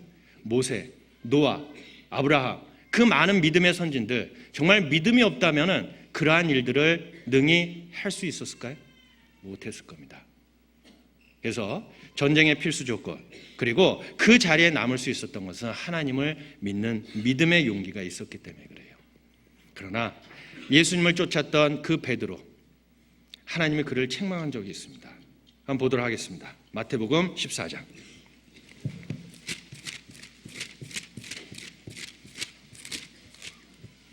마태복음 14장 25절입니다. 마태복음 14장 25절. 밤 사경에 예수께서 바다 위로 걸어서 제자들에게 오시니 제자들이 그 바다 위로 걸어오심을 보고 놀라 유령이라 하며 무서워하여 소리 지르거늘 예수께서 즉시 일러 가라사대 안심하라 내니 두려워 말라. 베드로가 대답하여 가로되 주여 만일 주시어든 나를 명하사 물 위로 오라 하소서 한데 오라 하시니 베드로가 배에서 내려 물 위로 걸어서 예수께로 가되 바람을 보고 무서워 빠져 가는지라 소리질러 가로되 주여 나를 구원하소서 하니 31절은 같이 읽도록 하겠습니다. 예수께서 즉시 손을 내밀어 저를 붙잡으시며 가라사대 믿음이 적은 자여 왜 의심하였느냐 하시고. 자, 베드로가 그 물 위를 걸어갈 수 있었던 것은 하나님만 바라봤을 때 그 물 위를 걸어갔습니다. 그러나 바람이 일고 그 바다 물결을 봤을 때 그는 두려움에 가득 차여 있어요. 그때 그가 물에 빠지는 것을 그는 느꼈습니다. 예수님에게 나를 구원하소서라고 손을 내밀었죠. 예수님이 그를 책망했습니다. 뭐라고 그랬습니까? 믿음이 적은 자여, 왜 의심하였느냐. 자, 믿음이 없이는 결코 용기가 나지 않습니다. 주님을 믿는 그 믿음이 있어야지 주님의 일을 능히 할 수 있기 때문에 그렇습니다. 두려워서 떠는 자 집으로 갔습니다. 믿음이 있고 주님만 믿고 그 남았던 그 10,000명, 그리고 하나님께서는 또 그에게 요구하는 것이 있어요. 10,000명 너무 많다, 또 줄여라. 한번 보도록 하겠습니다. 사사기 7장 4절입니다. 사사기 7장 4절. 여호와께서 또 기드온에게 이르시되 백성이 아직도 많으니 그들을 인도하여 물가로 내려가라. 거기서 내가 너를 위하여 그들을 시험하리라. 무릇 내가 누구를 가리켜 이르기를 이가 너와 함께 가리라 하면 그는 너와 함께 갈 것이요, 내가 누구를 가리켜 이르기를 이는 너와 함께 가지 말 것이니라 하면 그는 가지 말 것이니라 하신지라. 자, 여기에서 하나님께는 기드온에 또 요구한 것이 있습니다. 백성이 아직도 많으니. 자, 우리가 만약에 또 기드온이었다면 22,000명이 집으로 갔습니다. 10,000명밖에 안 남았어요. 적군은 135,000명에 진이 치고 있습니다. 자, 하나님이 아직도 많으니 그러면은 저희는 뭐라고 대답할까요? 하나님, 무슨 말씀하시는 겁니까? 예, 겨우 10,000명밖에 안 남았습니다. 그러나 기드온은 하나님 앞에 그러한 질문을 했을까요? 안 했습니다. 하나님 앞에 아무 말도 안 했어요. 그가 확신과 믿음을 얻었던 것은 어디서 얻었다 그랬죠? 표징으로서 하나님이 그와 함께 하신다는 약속을 받았기 때문에 그래요. 약속을 받았기 때문에 그 약속은 결코 변치 않는다는 것을 알고 있었기 때문에 비록 하나님께서 10,000명도 많다, 내가 그들로 물가에 이르러 누구는 너와 갈 거고 누구는 너와 가지 못할 것이다 라고 명했을 때 그는 하나님 앞에 아무런 원망의 말도 하지 않았습니다. 왜? 하나님이 이 전쟁을 이끄신다는 것을 알고 있었기 때문에 그래요. 근데 여기에서 우리가 또 한 가지 발견할 수 있는 것은, 만약에 기드온에게 하나님이 이런 요구를 하지 않았습니다. 네가 봐서 전쟁에서 승리할 전쟁에서 좀 용감하게 싸울 수 있는 사람은 네가 남겨두고 딱 봐서 별로 그렇게 싸움에서 용감하게 싸우지 못할 사람이 있으면 그들로 하여금 집으로 보내라 라고 요구한 것이 아니라 하나님의 방법으로 사람들을 선출한다고 했어요. 물가로 데리라. 내가 누구는 너와 갈 거고 누구는 너와 가지 않을 것이다 라고 하나님께서 그에게 요구한 것이 있습니다. 때로는 목적과 뜻이 좋을지라도 그 과정 또한 하나님께서 우리에게 하나님의 방법으로 요구할 때가 있어요. 그러나 우리는 때로는 그 결과만을 보고 그 과정을 때로는 생각하지 않을 때가 있습니다. 그러나 하나님은 그 과정도 하나님의 뜻 가운데 하나님의 방법으로 하기를 원해요.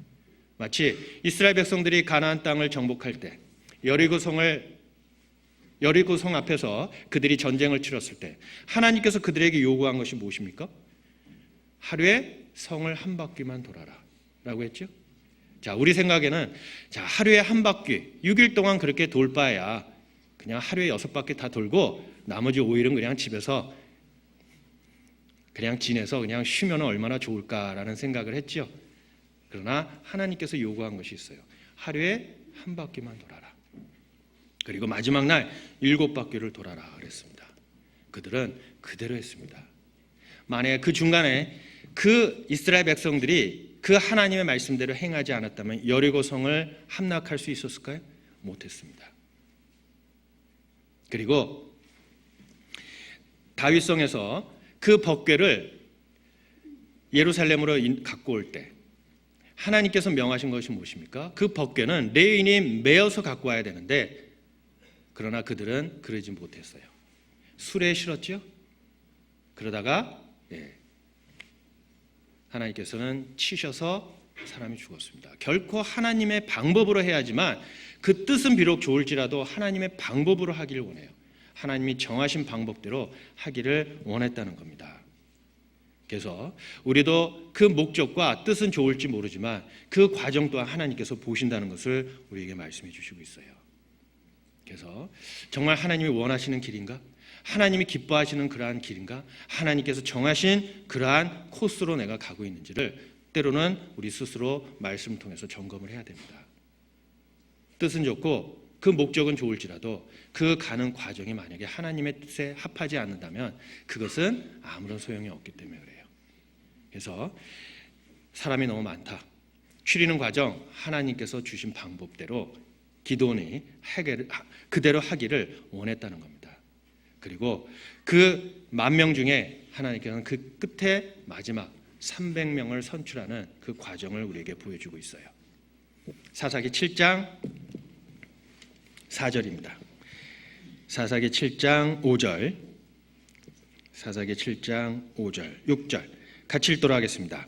이에 백성을 인도하여 물가에 내려가매 여호와께서 기드온에게 이르시되 무릇 개 핥는 것 같이 그 혀로 물을 핥는 자는 너는 따로 세우고 또 무릎을 꿇고 마시는 자도 그같이 하라 하시더니 손으로 움켜 입에 대고 핥는 자의 수는 300명이요 그 외의 백성은 다 꿇고 물을 마신지라. 자, 하나님께서 기드온에게 그 사람들을 물가로 데려가라. 그리고 그들에게 물을 마시라라고 했어요. 자, 왜 그들에게 물을 마시라라고 했을까요? 혹시 아세요? 지금 이 상황은 전쟁 상황입니다. 적군이 앞에서 13만 5천 명이라는 적군이 진을 치고 있었어요. 그 진이 그 수다한 메뚜기 떼 같다 그랬죠? 해변에 모래 같다 그랬습니까? 많은 사람들이 그걸 보고 분명히 긴장했을 겁니다. 자, 사람이 긴장하면은 어떻게 되죠? 목이 말라요. 저도 목이 말라서 사람이 긴장하게 되면 목이 마르죠.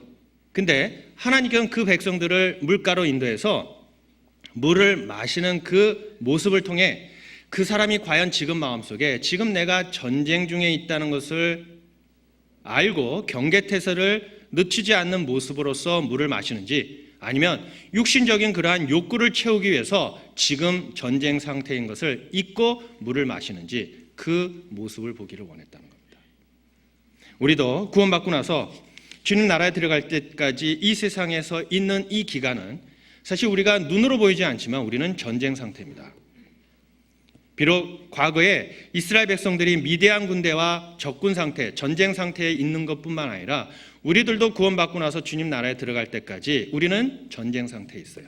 다만 눈에 보이지 않는 것이죠.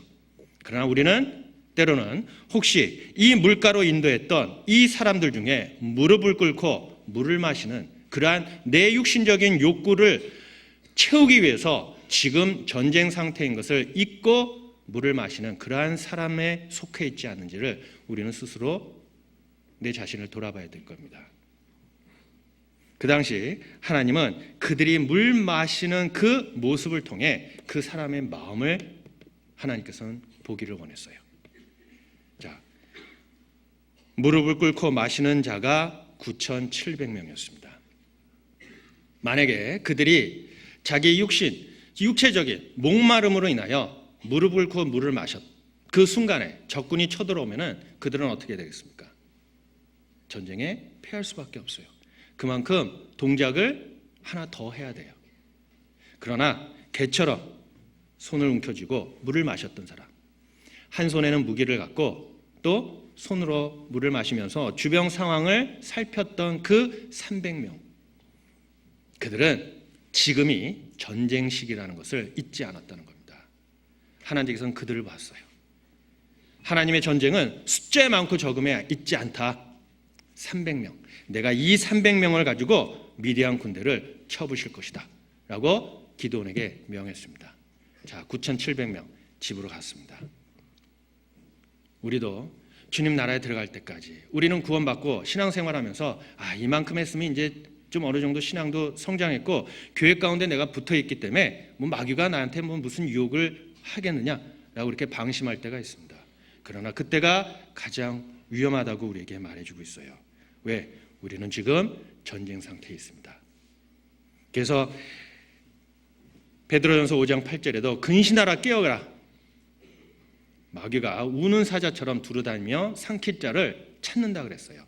지금도 두루다니며 삼킬 자를 찾고 있습니다. 다만 우리 눈에 보이지 않기 때문에 우리는 지금 평강하다, 아무런 그러한 전쟁도 우리에게 일어나지 않는다 라고 이렇게 방심할 때가 있다는 것이죠. 그러나 결코 그렇지 않다는 겁니다. 가룟 유다, 예수님을 따랐던 그 12 제자 중에 한 명, 그는 처음부터 예수님을 팔 생각했었습니까? 아닙니다. 그는 방심을 했어요.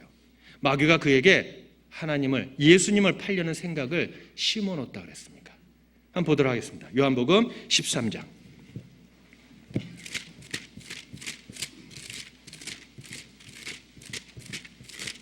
요한복음 13장 2절입니다. 요한복음 13장 2절 같이 읽도록 하겠습니다. 마귀가 벌써 시몬의 아들 가룟 유다의 마음에 예수를 팔려는 생각을 넣었더니, 자, 가룟 유다는 처음에 예수님을 팔려는 생각이 없었어요. 그러나 돈꾀를 맡는 가운데 점점 돈이 탐나기 시작했습니다. 그러나 그때마다 그가 정말 기도하는 가운데 깨어 있어야 되는데 그러지 못했다는 겁니다. 방심했죠. 마귀가 그 마음에 예수를 팔려는 생각을 넣었어요. 그것이 이제 자라나기 시작했습니다. 그래서 어떻게 됐습니까? 27절입니다.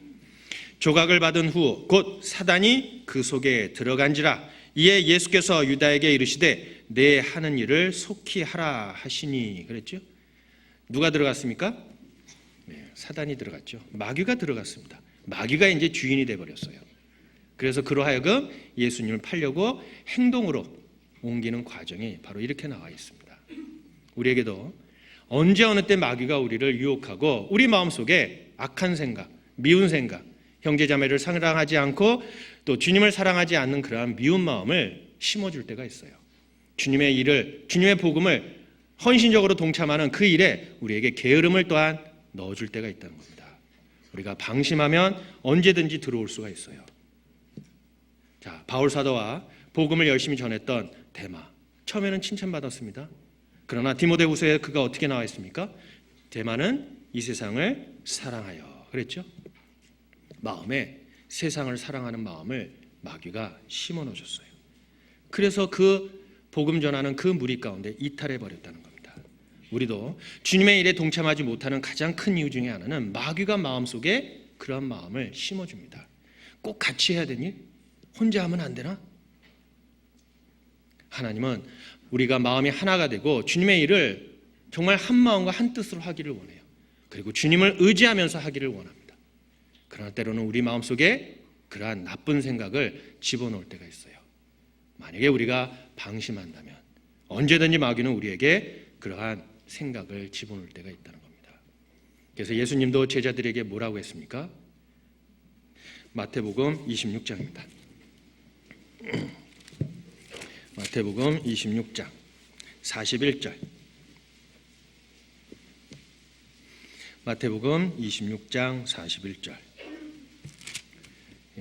같이 읽도록 하겠습니다.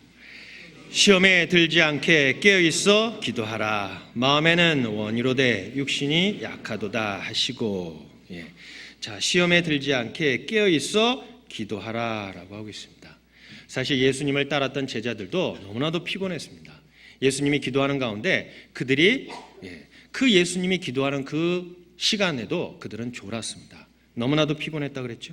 사실 기도원을 쫓았던 그 사람들도 300명도 사실 기도원을 쫓는 가운데 그들도 피곤했다라고 하고 있어요. 그러나 비록 피곤하나 따르며 라고 사사기 8장 4절에 기록해놨습니다. 주님을 따라가는 발걸음 결코 쉬운 것은 아닙니다. 그러나 피곤하나 따랐다라고 했어요. 근데 예수님의 제자는 피곤하니 잠잤다 그랬죠? 항상 깨어 있어야 돼요. 그러기 위해서는 우리는 항상 주님 앞에 기도하는 것을 잊지 말아야 될 거라고 생각합니다. 에베소서 6장입니다. 에베소서 6장 12절입니다.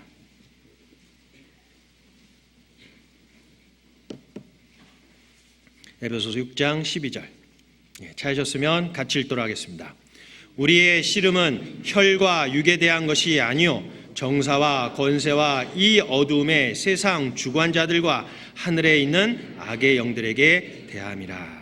자, 우리의 씨름은 혈과 육에 대한 것이 아니요라 그랬죠. 정사와 권세와 어두움의 세상 주관자예요. 마귀는 인류 역사 6천년 가운데 많은 사람들을 넘어뜨렸습니다. 그가 쓸 수 있는 방법은 정말 무한하죠. 그러나 우리는 겨우 몇십 년이란 이 세월 동안의 경험으로 우리는 얻어진 그 경험을 갖고 마귀와 대항할 때가 많습니다. 당연히 지는 것은 당연한 거죠. 거기에서 이기려면 어떻게 해야 됩니까? 주님을 더 의지하고 주님께 간구하고 나아가야 된다는 것도 우리에게 말씀해 주시고 있습니다. 그래서 정말 항상 우리가 지금 전쟁 상태인 것을 잊지 마시고 주님의 일을 하고 주님을 따라가기를 하나님께서는 간절히 원하시기 때문에 그래요.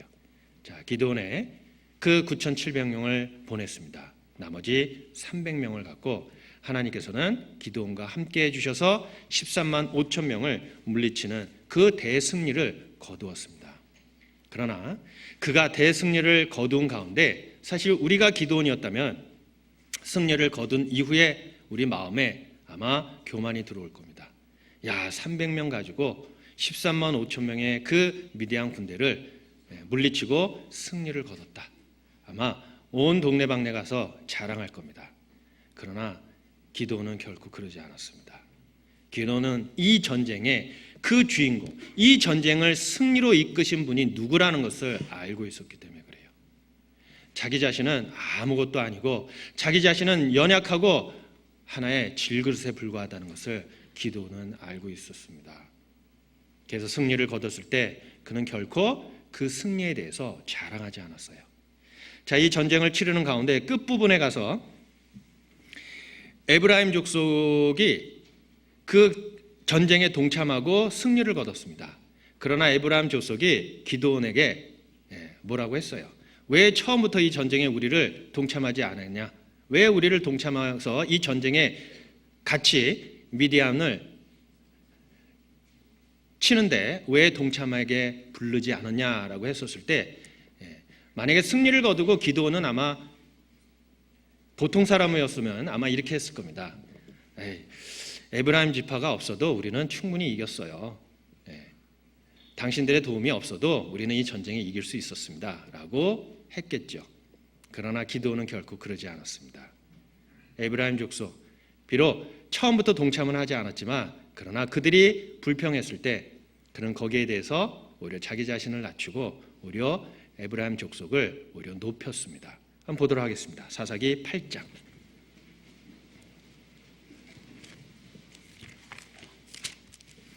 사사기 8장 1절 2절입니다. 같이 읽도록 하겠습니다. 에브라임 사람들이 기드온에게 이르되 내가 미디안과 싸우러 갈 때 우리를 부르지 아니하였으니 우리를 이같이 대접함은 어찌미뇨 하고 크게 다투는지라. 기드온이 그들에게 이르되 나의 이제 행한 일을 너에게 한 것에 비교되겠느냐?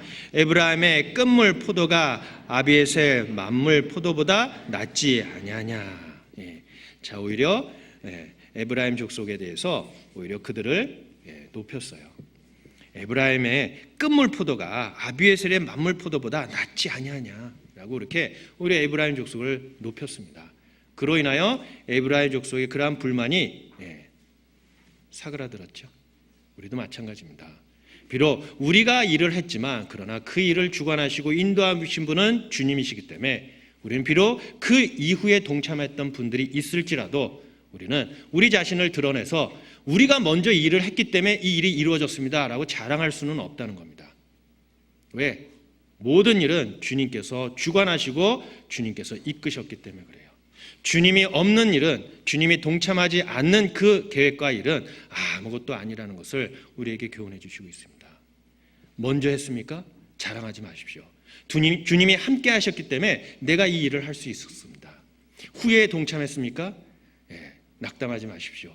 주님이 먼저 그 일을 내가 동참할 수 있도록 그 길을 닦아주셨기 때문에 그렇습니다. 모든 것은 다 주님께서 인도하셨기 때문에 그래요. 기도는 승리를 거뒀습니다. 백성들은 그들에 나왔어요. 그 앞에 나와서 우리의 왕이 되시옵소서라고 그에게 청했습니다. 만약에 우리 같았으면 뭐라고 했을까요? 승리를 거뒀습니다. 우리의 왕이 되시옵소서라고 하면은 뭐라고 할까요? 왜 이제 얘기하냐고? 좀 일찍 얘기하지. 그러나 기도는 그러지 않았습니다. 사사기 8장입니다. 8장 22절, 22절, 23절 같이 읽도록 하겠습니다. 때에 이스라엘 사람들이 기드온에게 이르되 당신이 우리를 미디안의 손에서 구원하셨으니 당신과 당신의 아들과 당신의 손자가 우리를 다스리소서. 기드온이 그들에게 이르되 내가 너희를 다스리지 아니하겠고 나의 아들도 너희를 다스리지 아니할 것이요 여호와께서 너희를 다스리시리라. 자, 기드온이 그 백성들이 그들 앞에 와서 우리를 다스리소서, 당신의 아들과 당신의 손자가 우리를 다스리소서라고 했을 때 기도는 뭐라고 했습니까? 내가 너희를 다스리지 아니하겠다. 내 아들도 내 손자도 너희를 다스리지 아니하겠다. 너희를 다스리시는 여호와시라라고 했습니다. 오로지 이 전쟁의 승리를 이끌어 주신 분은 하나님이십니다. 그리고 나의 역할을 했기 때문에 그는 다시 평민으로 돌아가야 됐어요. 모든 영광 그가 취하지 않았습니다. 능력 그의 것이 아니었기 때문에 그렇습니다. 우리도 마찬가지입니다. 그래서 빌립보서 4장 13절에 내게 능력 주시는 자 안에서 내가 모든 것을 할 수 있느니라. 내가 지금 복음을 증거할 수 있도록 나에게 건강을 주신 하나님께 영광을 돌려야 됩니다. 내가 지금 많은 사람들 앞에서 찬양을 할 수 있습니까? 내가 많은 사람들 앞에서 봉사할 수 있습니까? 그것이 다 나의 능과 나의 힘이 아니라 하나님께서 주셨기 때문에 그래요. 하나님께서 나에게 건강을 주셨기 때문에 내가 나와서 주님의 말씀을 증거할 수 있고, 하나님께서 아름다운 목소리를 주셨기 때문에 많은 형제들 앞에서 하나님을 찬양하는 찬양을 부를 수 있기 때문에 그렇습니다. 하나님이 주시지 않았다면 결코 하나님께 영광을 돌리는 일을 할 수 없다는 것을 말씀해 주시고 있어요. 그리고 전쟁의 승리는 결코 우리의 능과 우리의 힘으로 되어진 것이 아니라는 것을 우리에게 항상 가르쳐 주시고 있어요. 시편 44편입니다. 시편 44편 5절 6절입니다. 시편 44편 5절 6절 찾으셨으면 같이 읽도록 하겠습니다.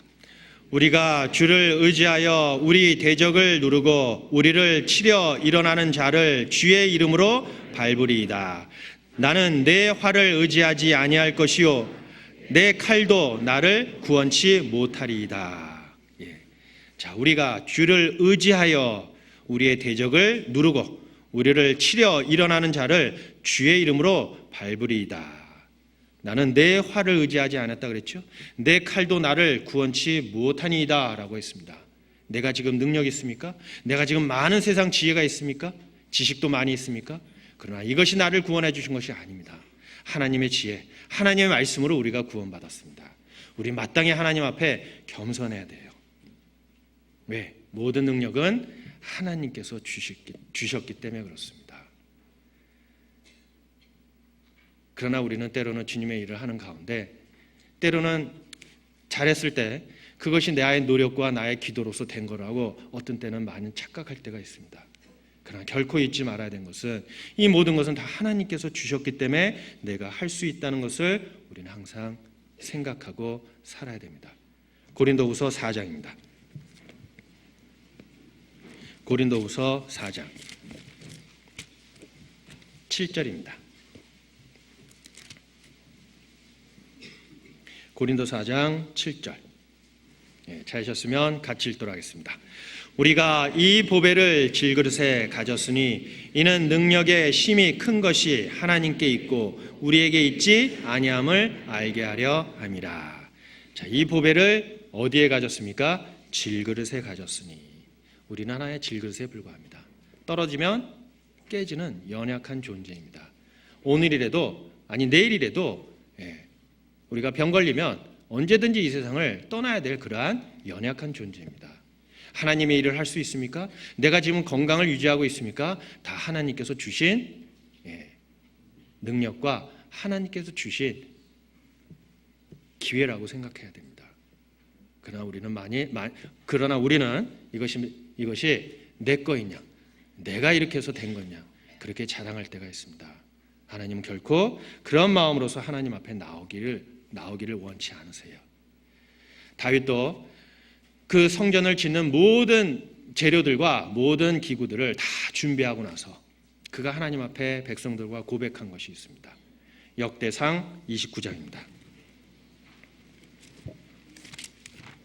역대상 29장 14절입니다. 역대상 29장 14절.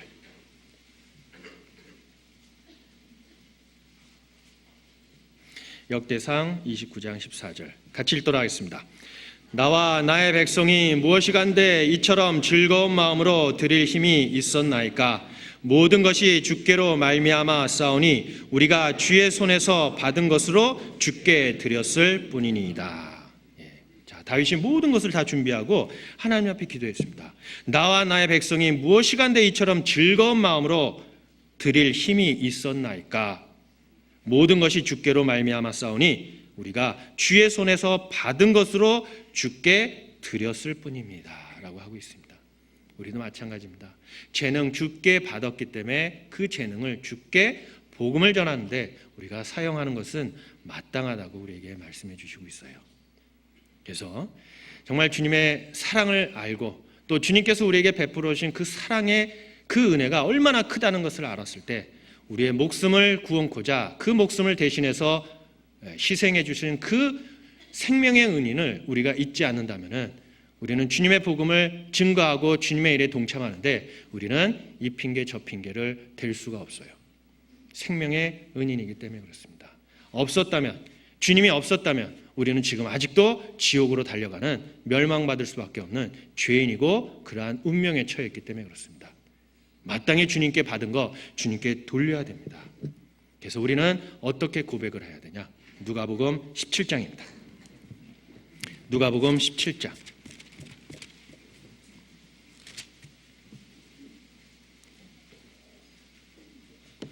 누가복음 17장 7절부터 10절까지. 누가복음 17장 7절부터 10절까지 같이 읽도록 하겠습니다. 너희 중에 네게 밭을 갈거나 양을 치거나 하는 종이 있어 밭에서 돌아오면 저더러 곧 와 앉아서 먹으라 할 자가 있느냐? 도리어 저더러 내 먹을 것을 예비하고 띠를 띠고 나의 먹고 마시는 동안에 수종 들고 너는 그 후에 먹고 마시라 하지 않겠느냐? 명한 대로 하였다고 종에게 살해하겠느냐? 이와 같이 너희도 명령 받은 것을 다 행한 후에 이르기를 우리는 무익한 종이라 우리의 하여야 할 일을 한 것뿐이니라 할지니라. 자, 여기에 종의 모습이 나오죠. 자, 수종 들고 집에 돌아와서 먹고 마시냐? 아닙니다. 주인이 먹을 것을 다시 수종 들어야 돼요. 거기에서 주인이 나한테 칭찬하고 살아야겠느냐? 아니라는 겁니다. 우리가 마땅히 해야 될 것은 무엇이죠? 이 일을 다 행한 후에 이르기를 우리는 무익한 종이라 우리의 하여야 할 일을 한 것뿐이라 할지니라.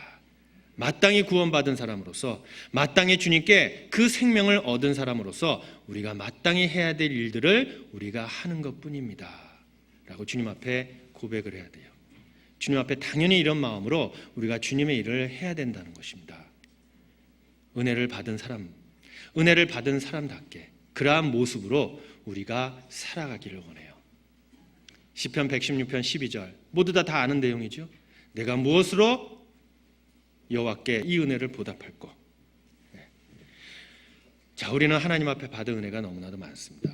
우리 마땅히 평생 동안 그 은혜를 갚고자 해도 갚지 못하는 그러한 처지에 처해 있습니다. 그러나 우리가 주님을 위해 할 수 있는 일이 무엇입니까? 우리가 오늘이란 시간을 하나님께서 허락해 주신 것은 하나님의 이 복음을 더 많은 아직 구원받지 못한 사람들에게 증거하기를 원하세요. 선포하기를 원하세요. 근데 우리는 선포하는 과정 속에서 우리는 많은 체면을 볼 때가 있어요. 부끄러워서, 때가 아니래서. 과연 그럴까요? 때로는 전철 안에서 좀 지혜롭지 못한 그러한 전도 모습을 볼 때가 있습니다. 지금은 좀 사라졌지만 예수 천국 불신 지옥 그래가지고 전도하는 분들도 있겠죠. 그런 분 봤을 때 또 명동 한복판에 십자가 들고 서 있는 분이 있죠. 지금 모르겠습니다. 한참 동안 안 가갖고 대단하죠. 근데 방법은 지혜롭지 못하지만 그 용기는 저희가 배울 만합니다. 그러한 용기, 그러한 얼굴에 철판을 깔고 전도한다면은 아마 많은 사람들에게 하나님의 말씀을 더 증거하고 선포할 수 있을 겁니다. 우리의 마음에 간절한 소원이 뭐겠습니까? 시편 118편 17절에 내가 죽지 않고 살아서 여호와의 행사를 선포하리로다 라고 하고 있습니다. 그래서 주님의 일을 할 수 있습니까? 하나님의 은혜입니다. 그래서 모든 승리, 모든 영광 결코 우리가 취해서는 안 됩니다. 기도원이 그러한 모습으로 주님 앞에 나왔고 주님의 일을 했고 그리고 그 모든 영광 주님께 돌리고 그는 자기 자신의 위치로 돌아간 것처럼 우리도 그러한 모습으로 살아가기를 하나님께서 원하세요. 시편 115편입니다. 시편 115편.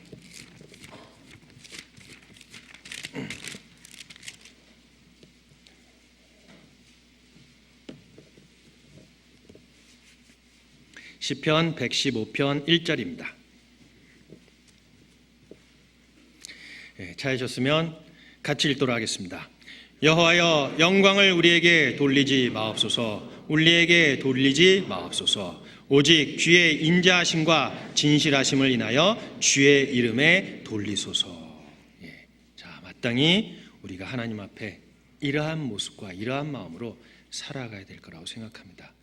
기드온이 미디안 군대 13만 5천 명을 물리치는 그 모든 과정 속에서 정말 기드온의 그 모습을 통해 우리가 마땅히 구원받고 주님이 우리와 함께 하시고 앞으로 인도하는 그 천국 가는 그 길 가운데 주님께서 우리에게 어떠한 모습으로 주님의 일을 하기를 원하고 또 끝까지 그 일을 성취했을 때 모든 영광 우리가 취하는 것이 아니라 주님께 돌리는 그러한 삶을 살다 주님 앞에 서기를 원하시기 때문에 그렇습니다.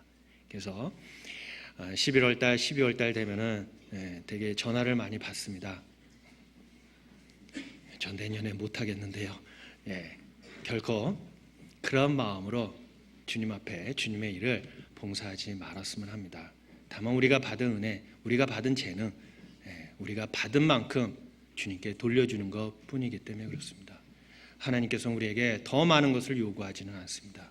준 만큼, 다윗이 주님께서 주신 만큼 주님께 드리는 것 뿐입니다 라는 그러한 고백과 그러한 마음으로 주님의 일에 동참하기를 바라겠습니다. 또 이번 한 주간 정말 많은 곳에서 주님의 말씀이 증거되고 있습니다. 다들 기억하시고 교회 소식지 보면은 많이 나와 있습니다.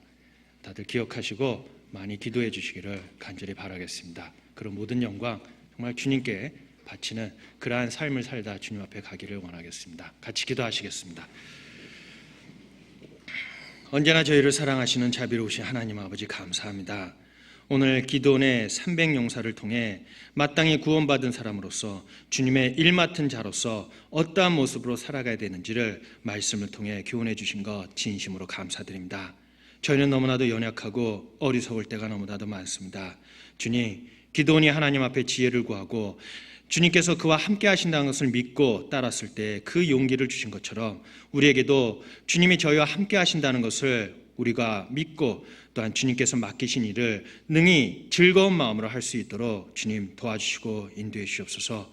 주님 오실 날이 멀지 않았다는 것을 알고 있습니다. 그때마다 저의 이 나태하고 게으른 마음을 주님 말씀으로 깨끗이 없애주시고 더욱 주님만 바라보고 주님만 의지하고 나아갈 수 있도록 주님 도와주시옵소서. 저에게 더욱 지혜로운 마음과 지혜로운 두뇌를 주셔서 주님의 일을 하는데 부족함이 없고 더욱 주님 영광 드러나는데 또한 부족함이 없도록 도와주시옵소서. 모든 것 다 주님께 의지하고 부탁드리며 언제나 저희를 사랑하시는 고마우신 예수님의 이름으로 감사하며 기도드렸습니다. 아멘. 찬송가 391장입니다.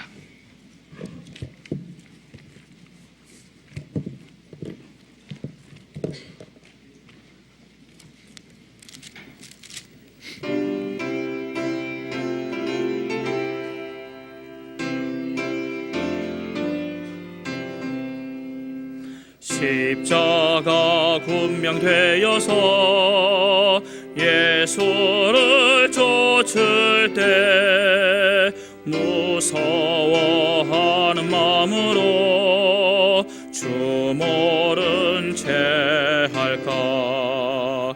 나의 주 그리스도 나를 성량했으니 나 십자가를 벗은 후 저멸육한쓰리. 무성도 피를 흘리며 큰 싸움 하는데 나 어찌 편히 누워서 상 받기 바랄까. 나의 주 그리스도 나를 성량했으리. 나 십자가를 벗은 후 저멸육한쓰리. 이제 양많은 세상에 수많은 원수들 날 유혹하고 해치나 내 주만 따르리. 나의 주 그리스도 나를 성량했으니 나 십자가를 벗은 후 저멸육한쓰리. 나 멸육한을 쓰려고 몸 바쳐 싸울 때 주 내게 용기 주시사 이기게 하소서. 나의 주 그리스도 나를 성량했으리. 나 십자가를 벗은 후 저멸육한쓰리. 승리의 그날 이르러 십자가 군병들 객가를 불러 영광을 주님께 돌리리. 나의 주 그리스도 나를 성량했으니 나 십자가를 벗은 후 저멸육한쓰리.